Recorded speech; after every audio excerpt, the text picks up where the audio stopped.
And we are live on Facebook. Good morning, good afternoon, and good evening from the International Teacher Development Institute. Thank you very much for joining us here, and please feel free to say hi in the chat and let us know where you're watching from. We will be starting very shortly. I'm Phil Brown, course director for the iTDi TESOL certificate course. And I'm Stephen Herder, one of the co-founders of iTDi. And I'm going to just step out of the matrix here and move into the classroom with my partner, Phil Brown. Hi. There we go. Okay, so every month we invite people to join us here on these iTDi monthly roundups, and we jump into almost like head, shoulders, knees, and toes into a topic or a subject that seems to be important. And so that's what we're going to do today. And we're hoping that you will be able to answer some questions or ask some more questions based on what we present to you here tonight. And Steve draws on over 30 years of teaching experience in Japan in elementary, high school, university, and more. And Phil brings 20 years of teaching and teacher training in Japan, Malaysia, and online. So between us, we take this 50 years of collective experience and try to go into some topic. So since 2012, over 5,000 teachers from 100 plus countries have joined us in our live webinars and taken a wide range of courses with iTDi. And all of this is part of our ongoing mission as a social enterprise to provide meaningful, accessible, and affordable professional development for language teachers everywhere. So we want to say hi to, we've got Daniel Sales here, we've got Kevin Ryan, we've got Ann Hendler, and we've got 24 people in the room right now. So say hi, tell us where you're from if you'd like to get a shout out. Great. So who's ready to explore and discover more about artificial intelligence in language learning and teaching? I am, but I gotta get you to take off those goggles if I'm gonna take you seriously. Right, and I think you're going to need to step out of the matrix. Okay. Let me take those off then. That was a bit of fun. Yeah. Okay, so there we are. Excellent. And Steve's just going to give us a little overview whilst I set up my screen. Yes. So over this next hour, we're going to be looking at an overview of artificial intelligence in language learning and teaching. And then I'm going to bring a real life dilemma to you through a live demonstration. And then after about 30, 35 minutes, we're going to move over to our Zoom room and invite you to come in and join us for a live discussion and problem solving venture. So you're all set up there, are you, Phil? You ready to go? Absolutely. So we posted this a little bit earlier in the week, and basically thinking about, how AI is evolving much quicker than we think or we know, and do we really need to adapt or face becoming a dinosaur? So let's think a little bit about how and why we're here. Obviously, we quite often in the general media and in educational media see articles like these, and thinking about our own situation as teachers in classroom, but also the experience for learners, of course. And AI is basically an integral part of our everyday lives and our students' lives in so many different contexts, whether we're using it for voice recognition, whether it's used in marketing, whether we are, having Amazonic lecturer and so on to help us with home devices and smart homes. And also things like spam filters. There's all kinds of applications. But why does it matter in language teaching more specifically. So one, yes, we can accept that AI is already here. And we're going to look at these three questions today, thinking about how AI can help language learners and teachers. That question about will we be replaced or will it replace the language classrooms? And also thinking about what are some of the real life challenges that we face with AI. So I'm going to talk a little bit so we get on the same page about what AI is and perhaps what it Mm. isn't. Many of you be familiar with Asimov, who was retired in 2018, came into existence around the year 2000. But AI is basically talked about as the science and engineering of making intelligent machines. And this means that they are machines that can make decisions and solve problems. And within that, we also think about machine learning and big data. And whilst there is some overlap with robotics, AI is often kind of virtual, basically, and it doesn't have to involve robots or physical things. Mm. So in language learning and teaching, we've seen already the everyday interaction, and we can also bring that into our classrooms. But more specifically, we're going to take a look at three areas today. One, how they're used in diagnostic tests or adaptive learning tools. Secondly, speech recognition tools. And then lastly, writing tools, where Steve's going to take us through an example together so we can actually see what kind of things are at the cutting edge these days. So I think the first time that I saw any kind of diagnostic tool was probably about 15 years ago with something called Word Engine when I was teaching in Japan. And they had a vocabulary check that basically you could take and it would try to figure out how much vocabulary you knew and therefore what vocabulary level you should then be studying at. And it also used a system of basically targeting the vocabulary you need to practice in different ways, fun and engaging ways with games and so on, but also using an expanded review, which I'll talk about in a moment. And these days, everyone's very familiar with things like Quizlet.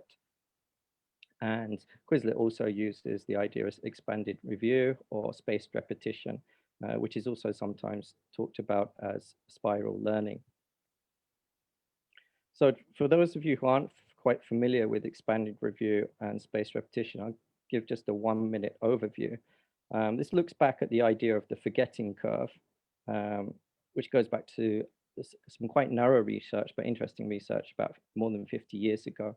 And thinking about how when we learn something, then we gradually forget things over time. And how can we mitigate against this? So the idea came up to have reviews at increasingly spaced intervals. And here you can see that by having a review going back to 100%, maybe studying later that day or on the next day, we try to reduce the amount of learning loss as shown by the pink line here. And by doing that several times over a period, we try to increase the total learning and also help move things from our short-term to long-term memory. There are some criticisms with the research here, but basically this has become very common practice. I'm not going to go into all the discussion on the technical side or the criticisms of this, but just to be aware of how this is integrated into a lot of machine learning and AI technology. Some of the limitations actually is interesting because we think about human behavior, and it was interesting to see recently, fairly recently, Quizlet actually removed their long-term learning option. This is basically because although things were originally designed with forgetting curve to get people to retain things over a long term, which is ideal, fortunately, human nature as it is, a lot of students procrastinate or leave things till last minute and often cram.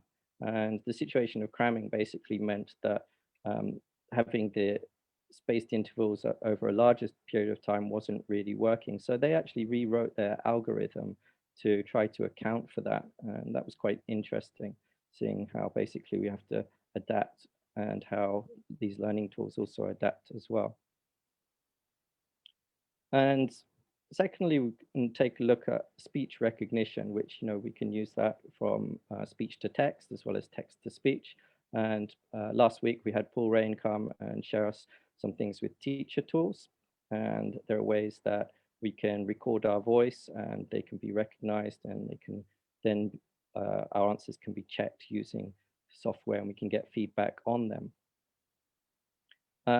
Some of the other limitations that have been asked about is obviously, how good is speech recognition? And even in just the last 5 years, we've seen a real increase in the ability to recognize speech. There was an old kind of joke about not being able to understand, for example, Scottish accents in an elevator. And quite often you see the question of, how about non-native speaking teachers or students in classroom and so on. But the really interesting thing is, as the amount of speech recognition increases, whether it's through Facebook, Google, etc., then speech recognition is becoming increasingly good at detecting what we say, whether we have different regional varieties of English or different varieties of English as well. So the gaps are closing now. And many of you will be familiar with Duolingo, which is often talked about as being one of the world's leading language learning apps. It's been around for about a decade. And this includes a number of the ideas with spaced intervals, gamification, and adaptive learning. But one of the key elements that they recognize is missing, and sometimes is seen as a criticism, is the lack of interaction and the fact that basically real speech is not as predictable. So AI still has quite a long way to go in terms of predicting what kind of conversations and responses we'll get from humans. But for transactional purposes, for example, buying goods or services, then a lot of that language is very predictable, and hence the use of them in chatbots and so on. Just a quickie comment here that's timely. Yes. From Anne Hendler. She said, I heard that Duolingo's English test is accepted at some universities for English proficiency. Yes, I saw that. Isn't that something, hey? Yeah, and they have something on their site about their tests, and it's increasing use in education too. That's quite interesting. And that's something that Paul Rain showed us last week when he opened up some speech recognition, and it absolutely 100% sounded like a very nice person that we would like to interact with. Right. And yes, speech recognition is getting better at also identifying things like intonation and sounding more human. Yeah. So long time ago as well, but still going strongly now, I see English Central, which used this idea of watching videos, learning, and then speaking, and again using voice recognition. And this is really cutting edge. About I remember with my students 10 years ago plus, and later I can see that they then also introduced Go Live, which was the opportunity to then have one-to-one conversations and a tutor. So you can see here using AI in combination with humans as well. So it's interesting to see how these innovations have moved forward over the years and what they mean for our learners' experience as well. So I'm going to hand over to Steve now, who's going to... Yeah, let's take a moment just before we hand over and see if there's any comments. We're a little ahead of schedule, which is great. And see if anybody has any comments or questions about what we've introduced so far. Yes.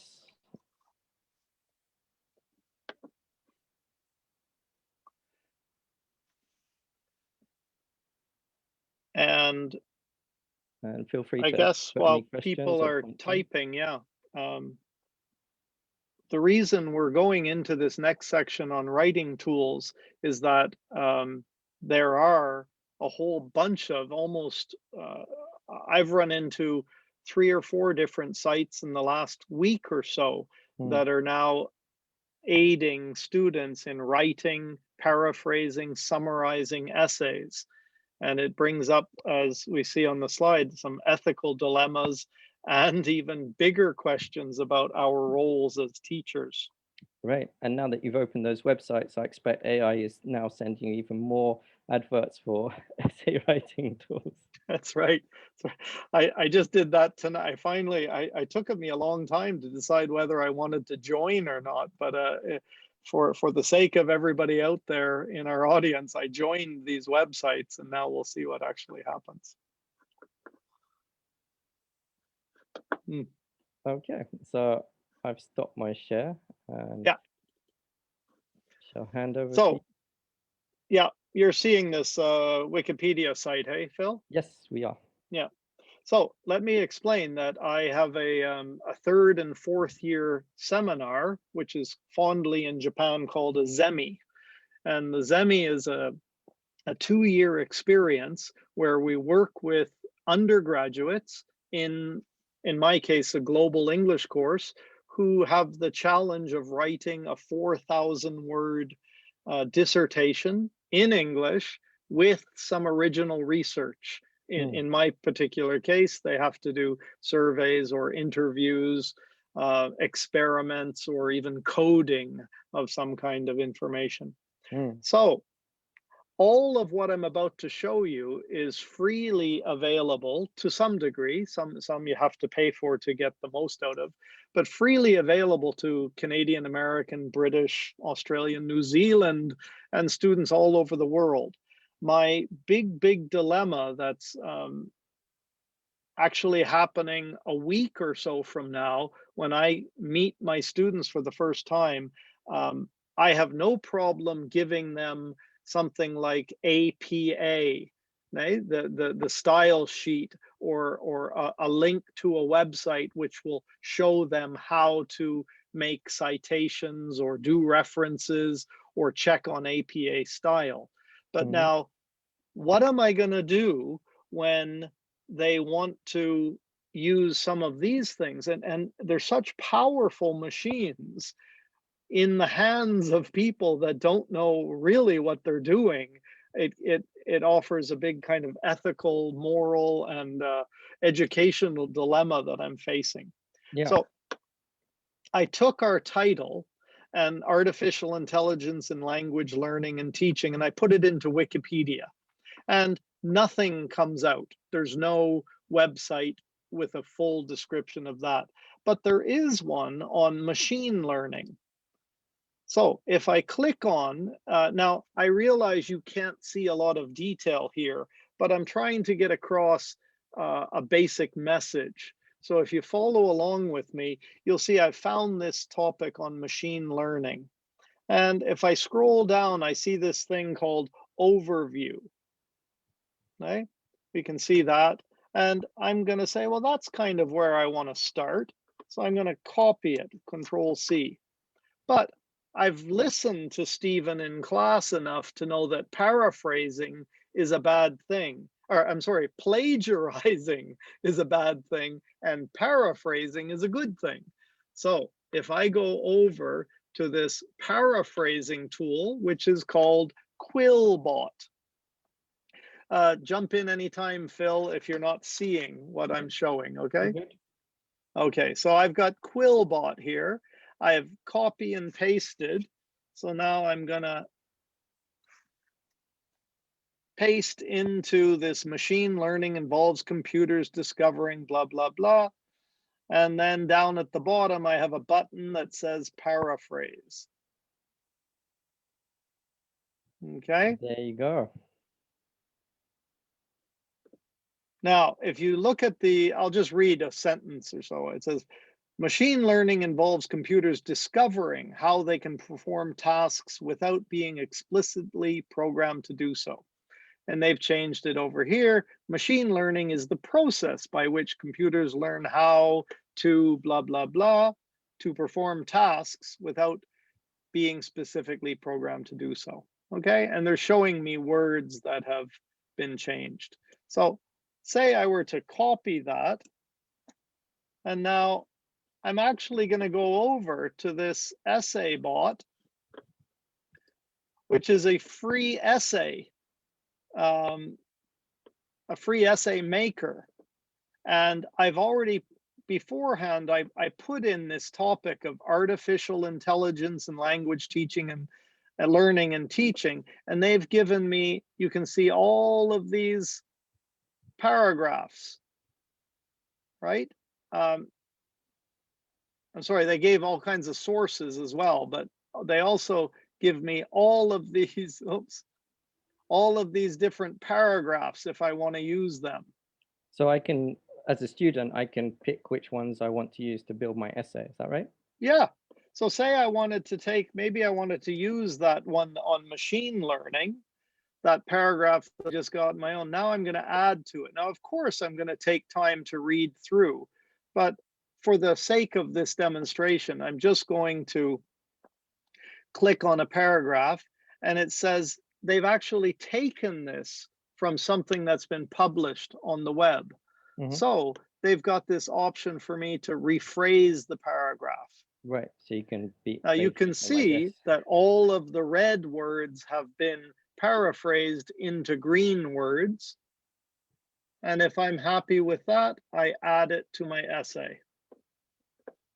Okay, and they've done that. They added it to the essay. Sorry, it moved over my machine learning. Mm-hmm. Okay, but you kind of get the point. If I want, I'll do one more quickly. I'm going to add another one here. It's kind of rude to compare raising a child with teaching a machine. Rephrase it and add it to the essay. Okay, and it's there. Okay, now I've got, if you look in here, I've got endless paragraphs from which to choose. And now, even if I went back for a moment, if I went back to my Wikipedia, which I showed you earlier, if I wanted to go down, I see this whole bigger section on artificial intelligence. Now, if I pick up that whole thing and I go, well, I'd like to, let's say, summarize this, I can move over to this other page, which is called Resumer. And its main ability is to summarize things. So if I copy and paste what I've done, what I've picked up from the Wikipedia, and now click on Resumer, it's loading it up. 1 out of 7, 4 out of 7, 5 out of 7, 6 out of 7, 7 out of 7. And there it's done the whole thing as a summary for me. Right? I could then take that and copy it and put it back into my essay bot, you know, down near the bottom somewhere. If I want to, you know, once I find out where I want to add things. Right, and that summary could be a useful conclusion or part of an introduction. Anything I want it to be. Okay. So, Anna Hendler was just adding, this is like how to beat your teacher's plagiarism detector 101. Exactly, because you can put anything in and you can paraphrase it or summarize it, you know. So that's kind of, I'm going to stop the share there. We're okay to stop there, hey, Phil? Sure. Yeah. So that's kind of an example of a real life dilemma that's facing me in terms of these tools are freely available to anyone else. What about students in Japan? Should we put this kind of power into their hands? And what does that do to my job?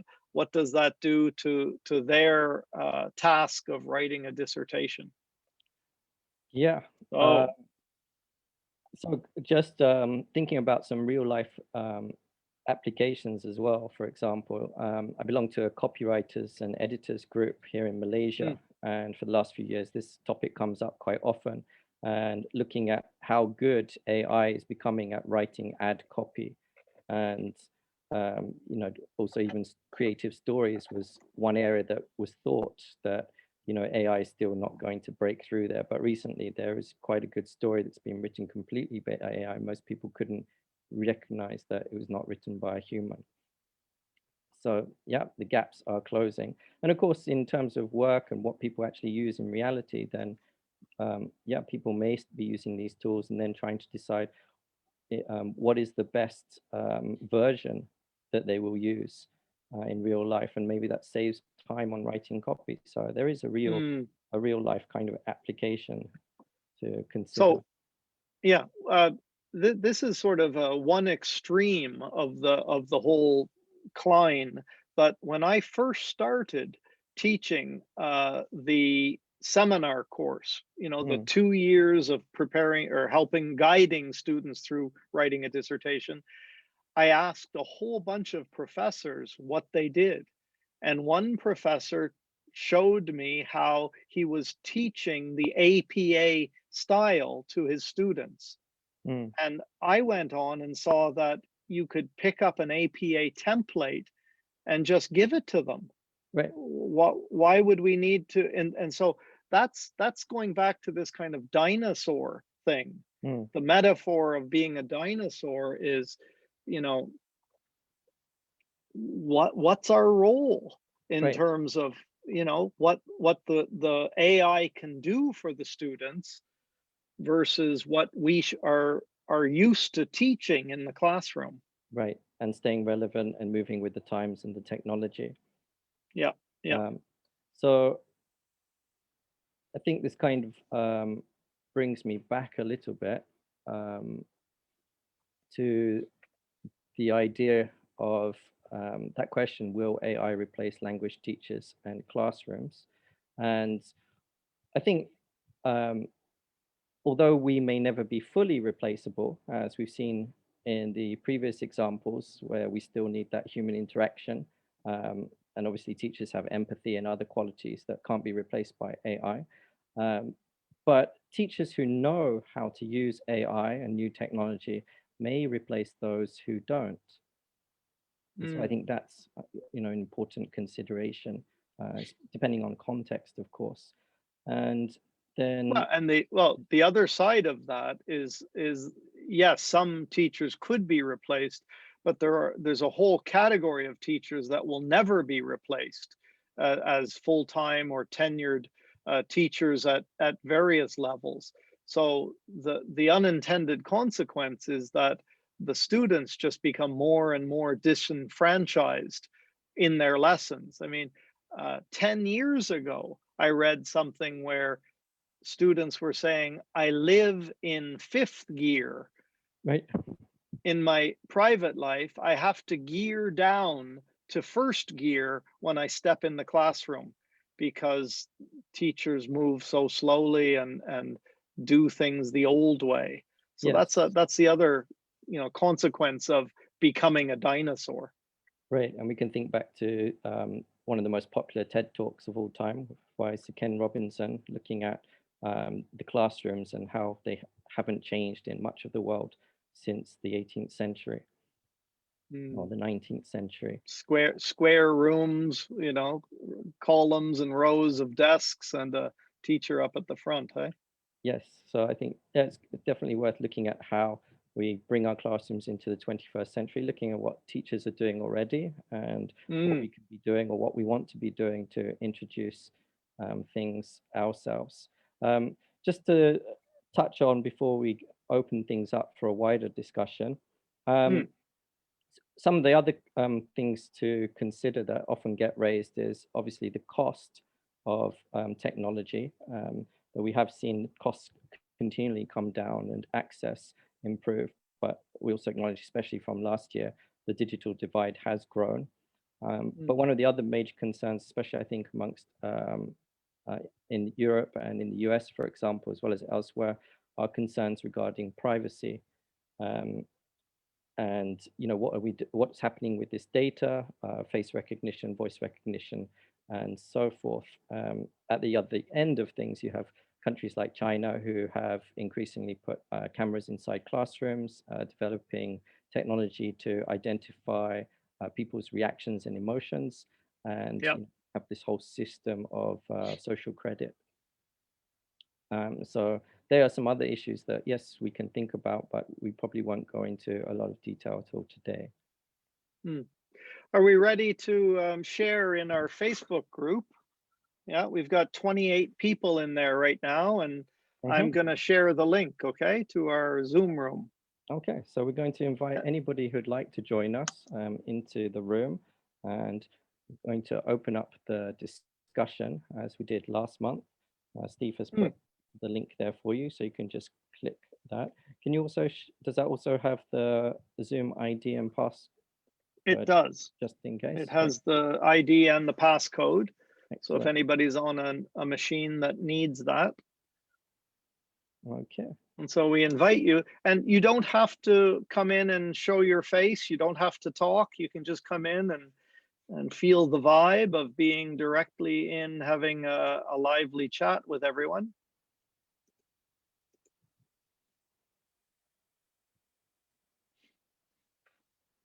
And to get the ball rolling, then basically these are some of the questions that we will leave open. How can AI help language teachers and learners?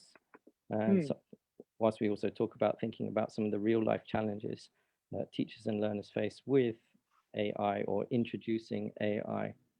And we're joined by Anne. Hello, Anne.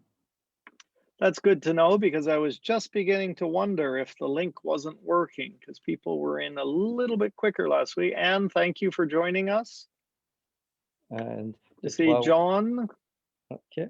And John, thank you very much for all your contributions to the chat. You've posted some useful links and some interesting research as well. If you would like to, feel free to put your location next to your name.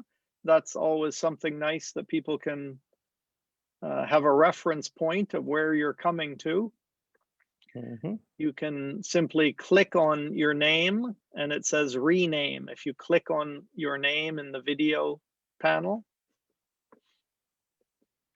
It's really nice having people come in. We've got Natalia, we've got Kevin, Celia. Nice to see you, Kevin. Hi, Kevin. You're in you and me are both in new locations tonight. Oh. Hey, John, thanks for coming in. Nice to see you.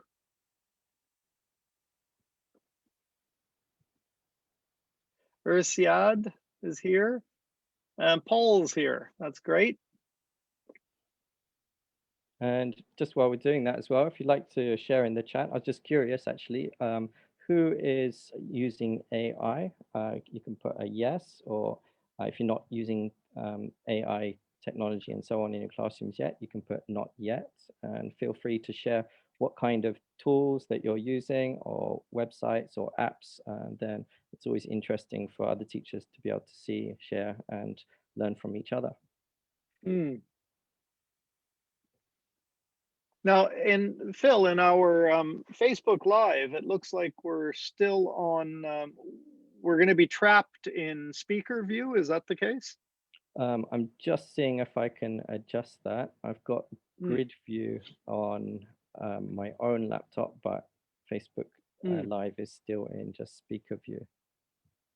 Unless I remove the screen share, I think. So please go ahead and turn your video on if you'd like to, or turn your microphone on if you'd like to say anything or talk. I know we got a message. We were very excited. We got a message from Paul Rain a couple of days ago saying that he would certainly like to discuss this with us. And he's been working in this field for a number of years, so I would love to hear some of his thoughts on it. Again, we're just trying to share the space, timing. So I guess the first question, before we say there's no point in arguing about B before we all agree on what A is. So Phil took about 15 minutes and ran through some of the basic definitions and most salient points about AI. Does anybody want to bring up any of those, or question or offer a different slant on any of what you've heard so far? Yes, or add any other further points as well.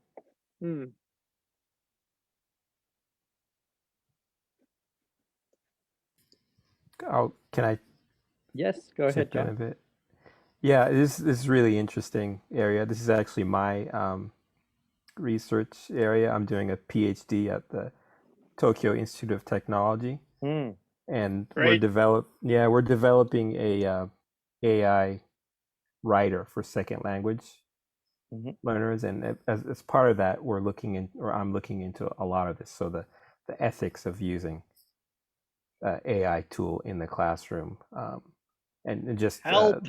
yeah. Help. It's a very What? interesting topic, and you know, Yeah. there's many aspects. So a lot of the stuff that you guys talked about, there's also issues about this concept of the black box.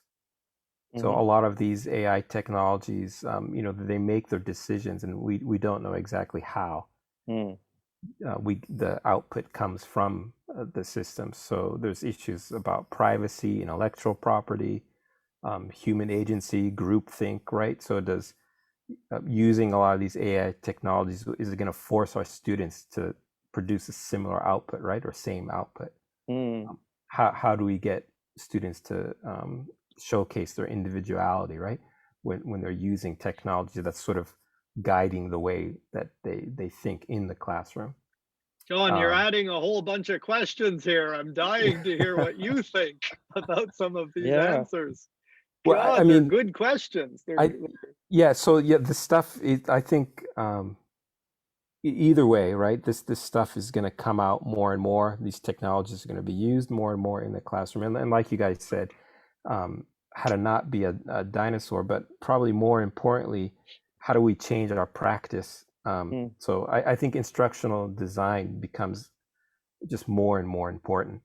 mm, You know, the flipped classroom idea. So a lot of the stuff we say, well, our you know, if our students are going to be using these technologies at home and just copy and pasting stuff and submitting that, well, how can we think about the classroom so that that doesn't happen, or you know, to emphasize that the work that they do in the classroom is perhaps weighted more than the work that they do outside of the classroom, or etc. So So um, I just to respond to that, I did that. I taught in a high school for 20 years in Japan, and it was when I can't Excite It or Excite Calm or something first came out. It had a translation function which produced millions of the word "it" in any of the translations, and so my students were doing that for their writing homework, and literally I was attacked by its, on the first day of homework. So I decided instructional design, I said we're going to do all the writing in class, in class, right? and it completely solved that problem 15 years ago. mm. Right. But if we're working in the computer classroom now and they're going to essay bot or quill bot or resumer, they have, it's, to me it's more like my kids have iPhones, and there was a big debate about whether to give them an iPhone or not, and part of the relatives were saying don't give them an iPhone until they're 25, and that will solve the problem. And I'm saying, no, I think that'll worsen the problem. I want to be around while they have this, hand grenade in their hands, trying to Right. figure out how it doesn't destroy their life. I want to be along to try and fail and And guide them. help guide them, right? Yeah. So, so that's kind of where I'm at. I veer towards that in terms of showing students all these, you know, Mm, available tools, but then Right. saying you got to be careful with it, or bad things will happen. Yeah, I guess there's the other dilemma too, is, if we don't show these tools and other people do show these tools, and, other students are making real life gains in what they can do with such tools, are we disadvantaging our own students? Yep. Anybody else? What do you think on any of these things we've just brought up? Kevin, Paul, Anne, Hey Celia? guys, can you hear me? Yes, Paul. Yep. Can I jump in 1 second? Mm-hmm. Let me have a look 1 second.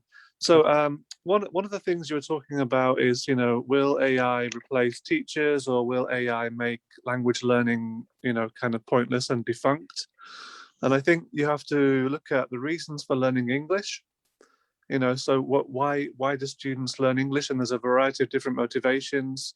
We know about intrinsic motivation, instrumental, integrative motivation, etc. But I want to read a quote from The Language Teacher, which is a magazine in Japan, a language teaching magazine in Japan. This is back in 1997. Wow. So quite a long time before AI had advanced to any decent level. But this quote says, of all the different types of English teaching, TEFL, teaching English as a foreign language, TESOL, teaching English as a second language, TESOL, teaching English to speakers of other languages, and so on, the most common type of English taught in classrooms around the world is tenor, teaching English for no obvious reason. So this is back in 1997, right? So there was already some anxiety and some doubt about why certain students feel the need to learn English, and I think AI has probably just exacerbated that existing anxiety in some ways. And I think, I mentioned before in the chat in Facebook that there are universities that are still teaching Latin. And Latin might not have much application in the real world, but it's an academic pursuit, and it's maybe useful for studying's sake, kind of thing. Right. But I think we can train a computer to play the piano better than, technically better than the very best pianist. We can train a computer to play chess technically better than the very best chess player. And I think eventually we'll be able to train a computer to speak a language technically better than the very best linguist. But it won't be a human, and we won't feel any sense of awe, because we feel awe in relation to hearing and watching humans do things that we want to do ourselves. So I think, perhaps we feel that because that's all we've known to this point. Maybe give us 10 years of hearing beautiful robots make speeches better than Obama, and we haven't acquired that taste yet. But that's kind of my point. Was like I'm saying, we already have pianos that can play, technically better than the very best pianist. But it's not all about technical ability. It's about passion and emotion and feeling. And yeah, you can train AI to kind of imitate those things, I guess. Right. But I still think that we will experience a sense of inspiration from listening to a human speak a language more than we will AI. But I think it's quite a weak argument, because I think AI translation will erode the kind of low-hanging fruit, the lower level need to speak a language in everyday business communications, traveling once COVID, is under control, etc. We'll just use translators to deal with all of the kind of daily stuff. Yeah, so earlier you mentioned about tenor, which Adam was asking about teaching English for no obvious reason. Or no obvious. Yeah, it's not a real acronym. Right, and it reminded me in as we were preparing for this, then Steve was sharing the conversation you had with a guy on the bus, right? Using I was going out to the Kansai airport. It was an hour trip out to the airport, and a young, tall, very tall Chinese man sat down beside me, and we nodded at each other. And then 5 minutes later, he stuffed his phone in my face. "Hi, where are you from?" Which was scrolled out on the Google Translate. And so I went, and what are the two Chineses? Mandarin or whatever? What's the other one? Cantonese or Mandarin. Thank you. And he said, he pointed to Mandarin, I guess. And so I chose Mandarin, and I answered, and we spent close to 30 minutes having a conversation without saying a word, Right. So yeah, we do have that challenge to face, I think, with students in class. Sometimes they don't see what's the point, and sometimes try and help students find the point for themselves, whether it's through expanding their own lives or access to things that they're interested or passionate about. But I'd like to move the conversation forward a little bit and think about more of, how we're introducing language learning tools to students, what kind of tools we're introducing, and, effective ways to do that for teachers and for students who want to integrate that into language learning and teaching. And Kevin, you wanted to add something, I think.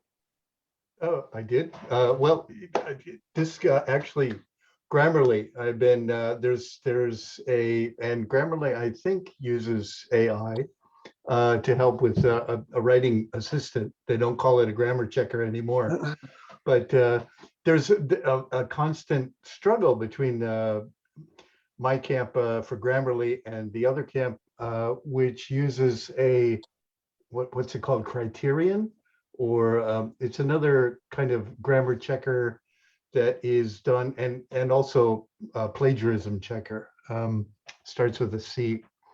Criterion, I think it's called E-Rater.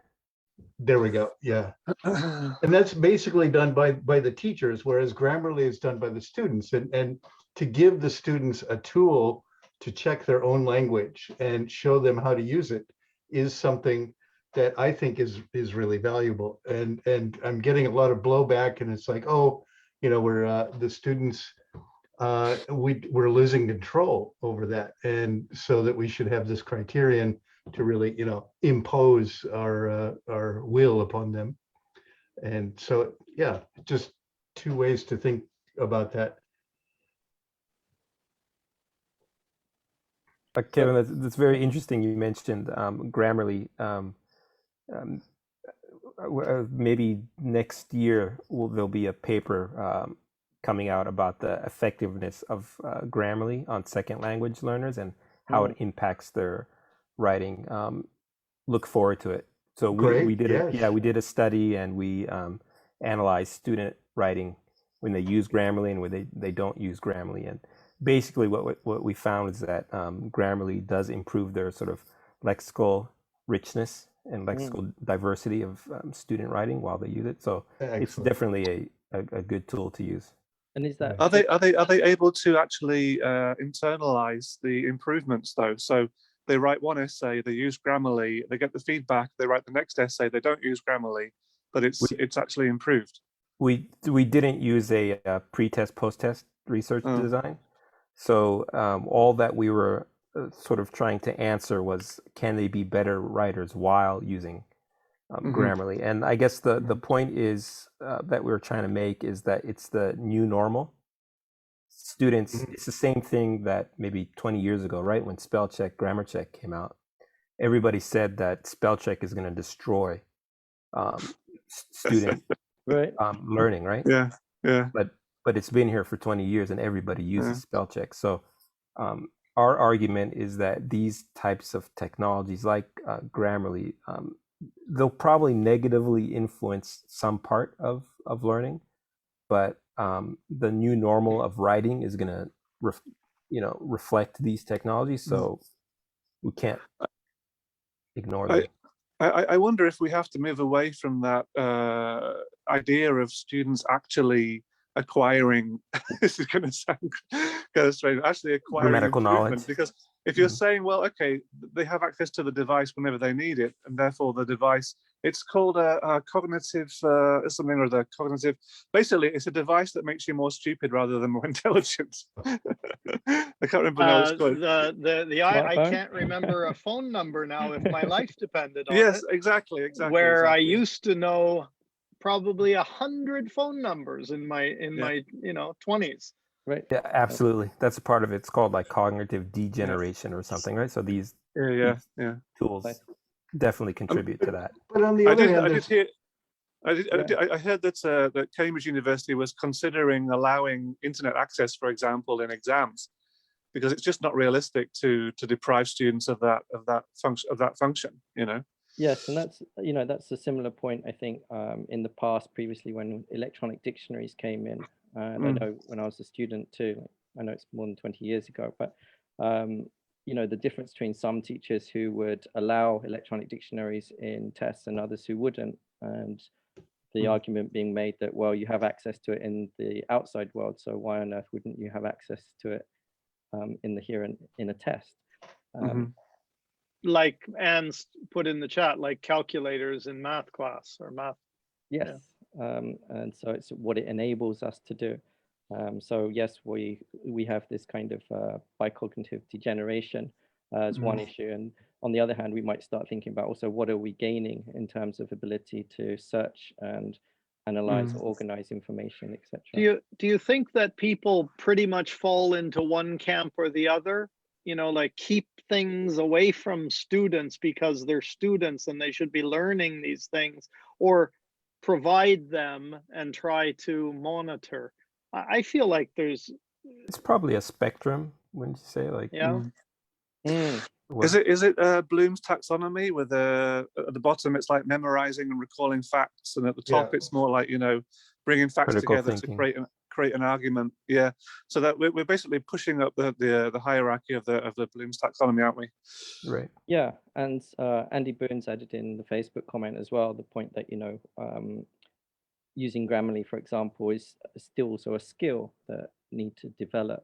So then that looks at, you know, how does our role change? You know, for example, actually just with two of my students yesterday, I was showing them how to use Grammarly to help them, and they're like, oh yeah, we use spelling and grammar check in Word, and they were wondering what the pros and cons of trying to use Grammarly was, but of course Grammarly can help them with anything they do online, including like writing their emails, etc. But it's also geared a little bit more toward, well, the AI includes EFL students, whereas Word doesn't. Could you say that one more time, Kevin? Sorry, Grammarly, the AI within Grammarly uses EFL students as part of their body to create the intelligence. They use that as a sample, whereas Word doesn't use that foreign learners as much. Does that? So I wonder how that affects quality. I bet. Well, there's some mistakes that native speakers probably wouldn't make very often, if at all, whereas language learners would make more often.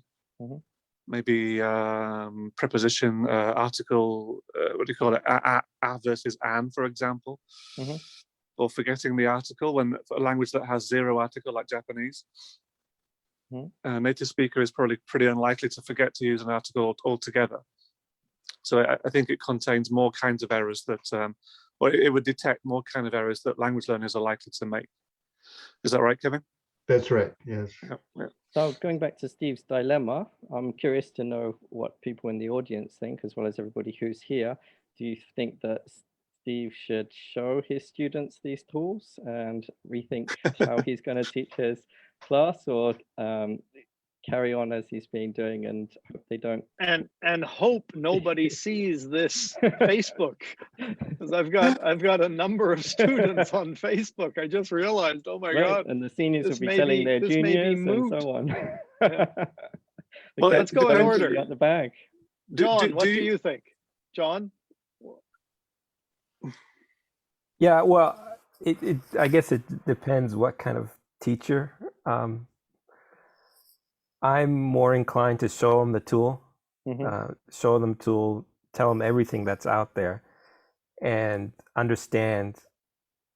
As a teacher, I want to understand what they have available. So I think for me, the worst position to be in is not knowing what my students are using, not knowing what kind of technologies they're using, and then I'm sort of in the dark, and they're submitting, assignments to me, and I don't even know how they're coming up with it, right? So that's that's the position I don't want to be in. I'd rather get up to speed and know what's out there and teach them about it, but also teach them skills, using these tools, teach them skills that, these tools can help them be better students or produce better material. Right. So not just to copy and paste stuff and to, so get that's around the gap. That's the gap in terms of, I agree 100% with that. Now, how do I get them there? And that's my own learning curve as well. You know, what do I focus on? You know, and I can tell you, for example, we go through, you know, you have to learn how to paraphrase or summarize or quote people properly in an academic essay. And I find that any of these sort of discrete lessons I do hit 30% of the class who are at that point to understand it. Right. And the other students who aren't there yet, same with teaching grammar, you know, when it's near where you're ready to understand. So I end up going over things over and over again with students one-on-one. And I say, but we went 2 weeks on this in class a month ago. Right. And they go, oh, really? You know, so I mean, I understand what you're saying. I'm just, it's let's come back a year later, and I'm pretty committed that I'm going to share the things and come back and give a report on how much bloodshed there was. Right. Right. Oh, what do you think? Sorry, go on. Would in that case, would you be able to record the session and then tell the students who are still struggling to rewatch the recording, for example? And that's using some techniques that we've developed post-COVID and reapplying them back into the classroom. Yeah, Yeah. and that could be, that's a great idea. Have a whole bunch of tutorials, as it were. Right. This is paraphrase. What you were saying about being the right level, is that Vygotsky or something? Is that the researcher who said like proximate zone of development? Yep. Vygotsky. Yep. Or Krashen I+1. Yeah. Whatever I is, it has to be I+1, right? Yeah. It's hard. Yeah. And that's hard because even with streaming, you're going to get some students who are at the very top of the stream, on the very bottom of the stream, right? They're going to be just too low for the speed of the delivery of the information, right? Yep. So I think technology in that case can help. I mean, students should be allowed to record the lecture, or you should record the lecture, and they should be allowed to rewatch it, maybe at a slower speed or with subtitles, or, you know, I mean, Zoom now, I think, has a feature for having closed captions appear as you speak. Yes. So students who struggle with speech perception, for example, would benefit from that, wouldn't they? Definitely. And Kevin, what do you think? Where would you go? What do? You had a Zemi? Yeah, you're muted. You're muted. Just while he unmutes, I'll just. So yes, I do have a Zemi. We do projects. We don't do theses, but they do reports, and those follow a format. And yes, I use Grammarly with them primarily, and a lot of samples that they look at and kind of not really copy, but use as templates. So creating their own writing, they're really, how do you say it? And not quite at that point for the undergrads. The graduate students are pretty capable, but yes, undergrad is to create an essay by themselves about a novel topic. Live is beyond most of them. I'd say the top 10% could do it. So just adding in as well, Andy Boone also points out, of course, you know, when students take certain exams like IELTS, then they are pen and paper tests. So, you know, we're still also faced with, yes, we want to teach them these new tools, but we also think about, you know, traditional approaches to writing that they still need. And then all the skills, as John was pointing out, to be able to evaluate the tools, which tools are effective, which ones are better than others, and to be in a position to be able to guide our students towards better practices. I think the Duolingo test, though, is going to slowly erode the ETS and the IELTS tests. It's already starting to not take over, but to encroach in that territory. And that's completely computer assessed. I actually took it the other day. It's an hour-long test, and they record you the whole time. And if you look away from the camera, you fail. So it's really quite draconian in that sense. You can't look away from the camera. You have to maintain eye contact with the camera at all times. If anyone comes in the room, you fail. If you leave the room, you fail. Right. So yeah, it's trying to quite secure the integrity of it, right? Yeah. I just wanted to also share one other comment from Adam Cardos, who's seen voice recognition or grammar checking that don't just give you correct answers, but also may give you feedback and follow-up practice. And so there are kind of apps that are offering these ways that you could use in conjunction with a classroom. So thank you for adding that, Adam. I have a question. I have a quick question. Sorry, go ahead. So somebody else wants to speak. Sorry. No, I just wanted to say write and improve, for example, is one way that, yeah, one program that does that, make suggestions. Sorry, Paul, go ahead. I have a question. There's a group of like a subculture in the US who choose intentionally to live kind of without technology. The name escapes me now. Can someone remind me what they're called? Amish? The Amish, that's it, the Amish. Okay. So my question is, can a university or even an entire country, intentionally decide just not to adopt the latest technology and say, well, this technology is there, but we're not going to use it? Is that possible? Is that recommendable or not? Can we say, we're just going to, yeah, the technology is there and it's very convenient and it will make life easier, but we're not going to use it. Sure, and I think people like in that communities like that, they might opt to do that, and that's fine too. But I mean, can we take that lesson and apply it to our own case? So we'll say to our students, yes, like translation tools actually are easier and better, but we're not going to use them because we want the challenge of doing it the old-fashioned way. And we're going to do it on paper with a pen. Yeah, because that's just how we do it in this school or even in this city or in this country. Japan still has a thriving fax market, right? A fax machine market. Yes, and those decisions, I guess, will be taken at whatever level, depending upon whether it's the teacher has the autonomy to do that over their class, or whether it's the institution, or at a higher level. Celia I just wanted to say one thing real quick here about the Amish, though. The objection is against the electric grid and dependence on outside people, and actually they've installed solar panels and now use computers.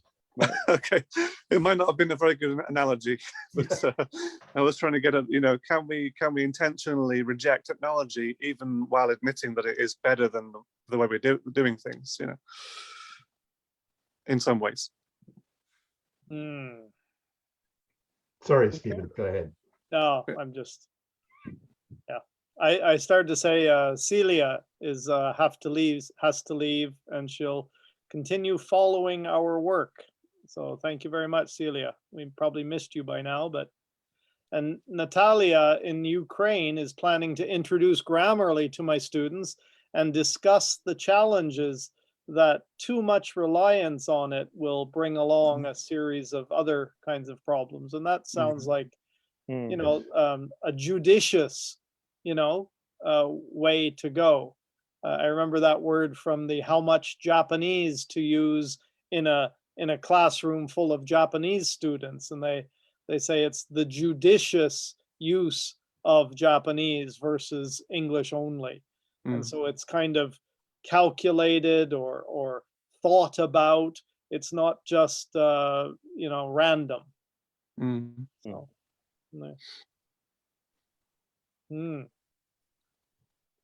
Plenty of food for thought. There is one other thing that I do want to say, as a kind of a mirror image of AI, there is IA, which is called intelligence augmentation, which is another field that uses technology to augment people's intelligence, tools to build.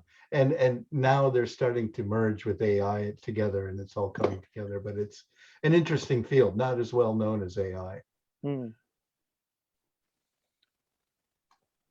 Okay, so we've just gone over the hour, and I'd like to thank everybody who's joined us today live in the room and also on Facebook Live. And feel free to add any last questions. We'll go back to the comments in the next couple of days as well and see if there's anything that we didn't answer or that we missed.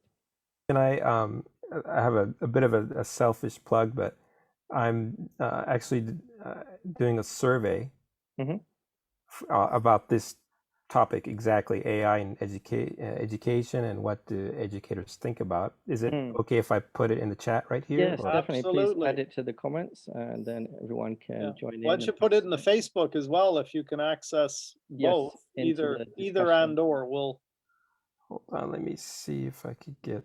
thank you, Andy Boone. Thank you, Adam. And just before we go, we'd also like to let everyone know about what's coming up next in a couple of weeks. Actually, 2 weeks away, isn't it, Steve? Yes.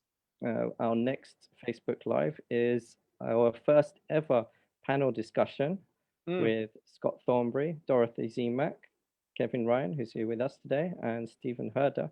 And you'll be talking about great minds in language education. So would you like to give us a little teaser, Steve? Yes, I would. I was just trying to open. Oh, good man. Aren't you good? So this is a brand new concept of a course, which I have to give big thanks to Kevin Ryan, whose work I've been following for years. And he was brave enough to jump in and try it. And we also got Scott Thornbury and Dorothy Zemak, who immediately thought it was a great idea.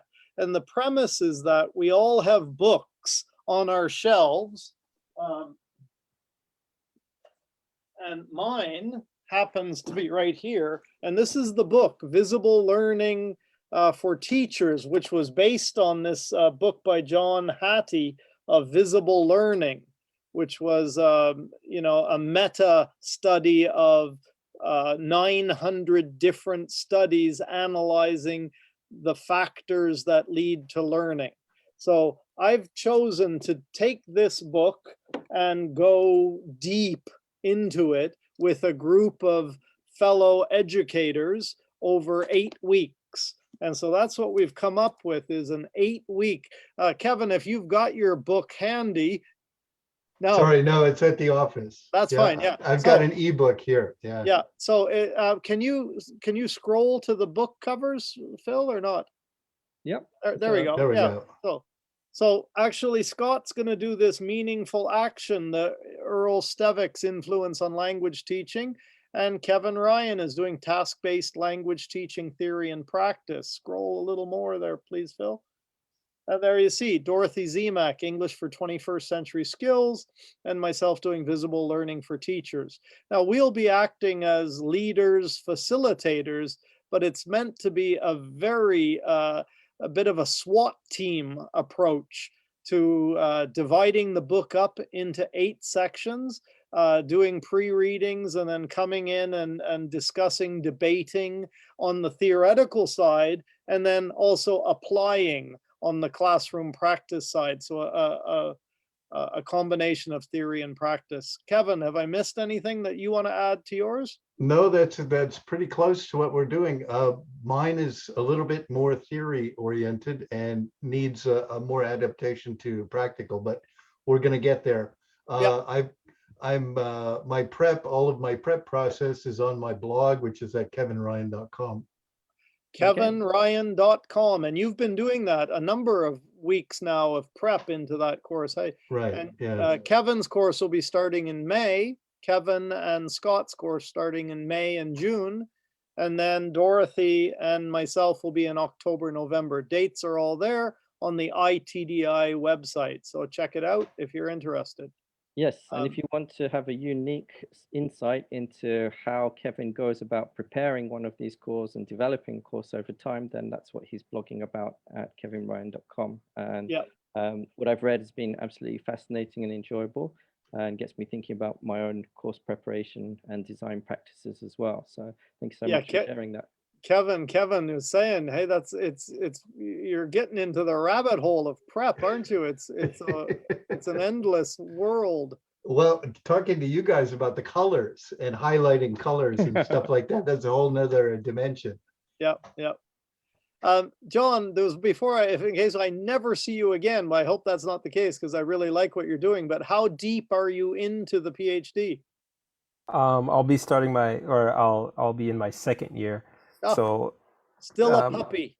Yeah, well, it's a hopefully a 3-year Oh my program, God. so Okay. Oh, I'll be Grown-up. done.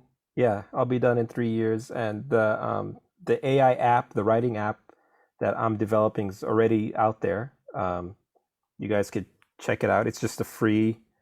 I'll write it over here. It's called yeah. AI Kaku. Mm.